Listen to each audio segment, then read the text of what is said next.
No man is free who is not master of himself. Epictetus, Discourses. Imagine being a man and spending your whole life rehearsing for a role you were never born to play, pleasing, chasing, apologizing, adjusting, giving your time, your peace, your money, all in the name of being good enough for someone who, in truth, was never even yours to begin with. If you feel a sting in that line, good. That means you're still awake, because Epictetus, yes, the slave who became a philosopher, warned us men, 2,000 years ago, if a man gave your body to any stranger he met on his way, you would certainly be angry. But you hand over your mind to anyone who comes along, to the point where it becomes disturbed and confused. Have you no shame in that? And yet here we are, grown men with calloused hands and soft spines, handing over our peace of mind to the whims of a pretty face, the approval of a partner, or the hope that she might stay. Epictetus didn't write about women to slander them. He didn't need to. He wrote to warn men of themselves, of their weakness for validation, their fear of rejection, their confusion between desire and duty. And the one thing he made clear above all was this: you do not owe your happiness to any woman. Let me say that again for the man who thinks buying roses is the same as being respected. You do not owe your happiness to any woman. And if you believe you do, then according to Epictetus, you've already surrendered the only thing the gods gave you, complete control over, your faculty of reason. In the Enchiridion, he says, keep before your eyes daily death and exile, and everything that seems terrible. But most especially, keep before your eyes that none of these things is your own, or in your power. You know what else isn't in your power? Her emotions, her decisions, her moods, her loyalty. And yet men every day wake up and willingly build their self-worth on those moving sands. They text first, they wait 3 hours for a reply, they internalize the silence, they spiral, then they Google things like how to win her back or what to text her after she pulls away. Brother, Epictetus is rolling in his stoic grave. He taught us this cardinal truth. Some things are up to us and some are not. That's it. That's the root of all freedom. She is not up to you. Her attention is not up to you. Her affection is not up to you. What is up to you? Your principles, your reactions, your time, your purpose. If you compromise those things for the sake of keeping a woman, you've committed what Epictetus would call philosophical suicide, the death of your inner citadel. You were not put on this earth to orbit someone else's moods. You were not born to become the emotional support peasant of a woman who can't even support herself. And yet, you do it. Willingly. Why? Because no one ever taught you to say no, to her demands, to your own desperation, to the voice in your head that whispers, if I lose her, I'll be nothing. Epictetus has something for that too. He says, no man is free who is not master of himself. Let that echo inside you for a moment, because if you find yourself doing things with or for a woman that go against your values, saying yes when you mean no, holding your tongue out of fear she might get upset, agreeing just to keep the peace, you are not a partner, you're a hostage, and the ransom is your dignity. But here's the tragedy. You think that's love. You've been taught that enduring disrespect is noble, that compromising yourself is romantic, and that emotional chaos is some twisted form of passion. You confuse peace with boredom and drama with meaning. And in doing so, you dishonor the very core of Stoic wisdom. Epictetus never said, tolerate madness for the sake of love. What he said was, when someone provokes you, remember that it is your judgment that provokes you. Hold back that judgment and you are safe. Translation: if she yells, let her. If she storms out, hold the door. If she withholds affection to manipulate you, walk away. Not because you're cold, but because you're centered. Because you no longer place your emotional thermostat in someone else's hands, because your peace is yours. Epictetus would tell you, it's not events that disturb us, but our judgment about them. And here's the uncomfortable truth. The thing a man should never do with a woman is let her rule him. Not because she's evil, not because she's inferior, but because no human being, man or woman, deserves the power to disrupt your inner life without your permission. And too many men are walking around with broken spirits and empty wallets because they forgot that. Look around. A man dates a woman who makes his life worse, and he justifies it by saying, but I love her. Epictetus would laugh in his face. He'd say, if you want to improve, be content to be thought foolish and stupid with regard to external things. Don't wish to seem wise, and you'll become truly wise. In other words, if your love looks like self-destruction, maybe it's not love. Maybe it's fear in costume. Fear of being alone, fear of not being wanted, fear of starting over. And here's the kicker. Epictetus knew that fear makes slaves out of men. Emotional slaves, financial slaves, slaves to lust, to memory, to longing. So what did he say? Freedom is the only worthy goal in life. It is won by disregarding things that lie beyond our control. So let me ask you, is her reaction in your control? No. Is her opinion of you in your control? No. Is her loyalty guaranteed by your goodness? Never? Then why in Zeus's name have you made her the sun in your sky? You want to know what else a man should never do with a woman? Try to fix her? That's right. You think you're the hero in her mess. You think with enough patience, love and effort, you'll transform her, that she'll finally see you, love you, respect you. But Epictetus has no time for your savior complex. It is impossible for a man to learn what he thinks he already knows. And brother, if you think you know how to change someone who doesn't want to change, you haven't learned a thing. Men waste years trying to repair what was never theirs to fix, and all the while they become smaller, apologizing for their masculinity, silencing their opinions, compromising their ambitions, all to keep a connection that only thrives when they shrink. That is not love. That is spiritual castration. And while you bleed slowly under the banner of being a good man, Epictetus is whispering from the ages. Don't explain your philosophy. Embody it. Stop talking about self-respect. Start showing it. Stop preaching about standards. Start living by them. Because the moment your actions contradict your principles, especially for a woman, you've lost. Not just the woman, yourself. And once you lose yourself, what's left? A hollow shell dressed in compromise, laughing at jokes you don't find funny, tolerating disrespect you once swore you'd never accept, and calling it love because you're too afraid to start over. That is not Stoicism. That is self-betrayal. And Epictetus, the man who taught kings and slaves alike, would not pity you. He would correct you. First say to yourself what you would be, and then do what you have to do. You said you wanted peace. Why then do you pursue chaos in heels? You said you wanted a queen. Why then do you tolerate a tyrant in your bed? You said you were a man, but every day you behave like a beggar of affection.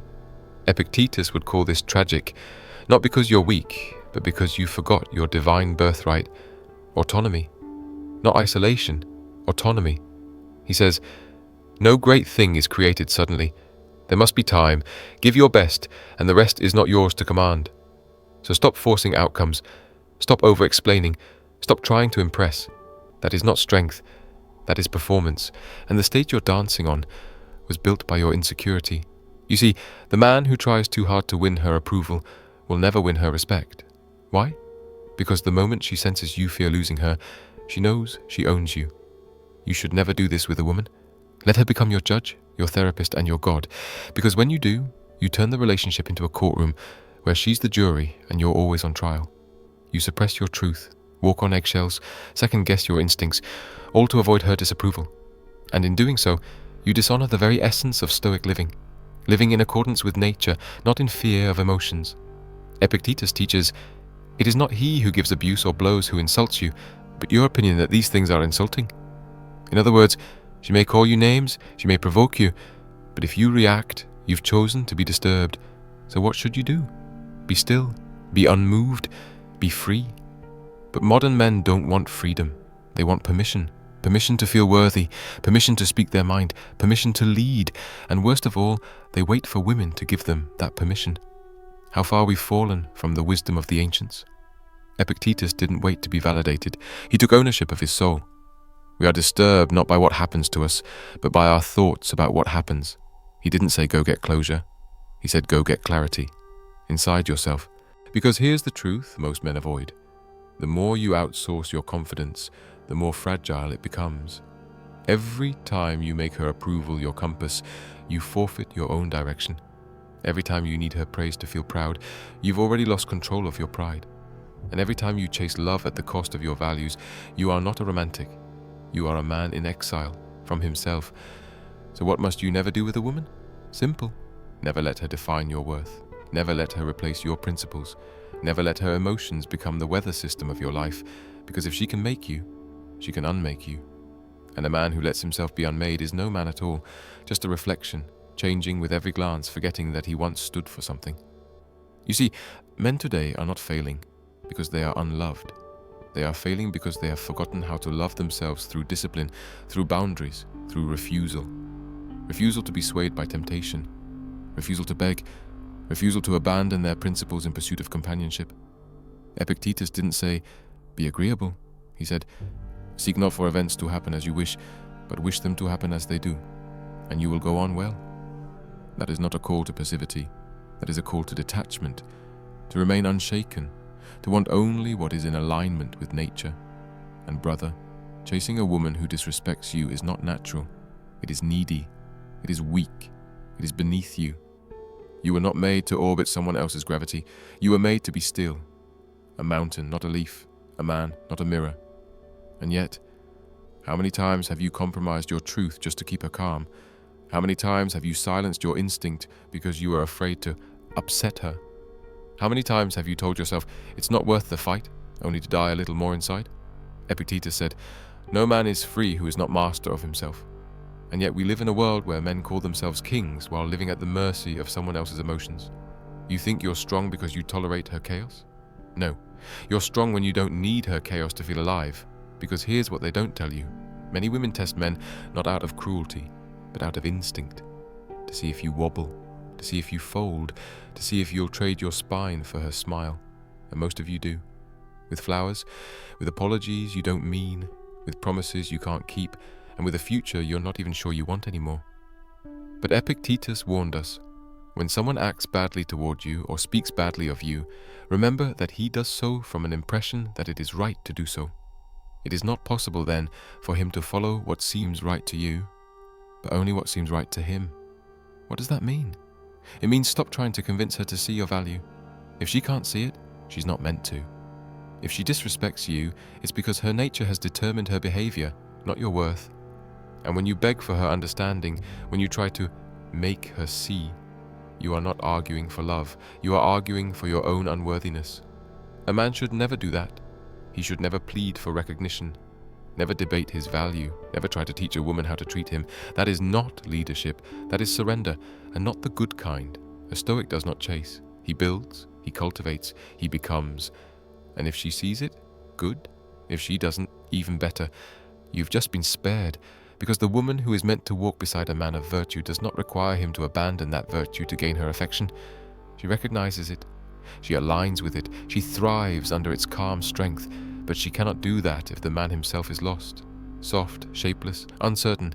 You were not born to convince anyone to choose you.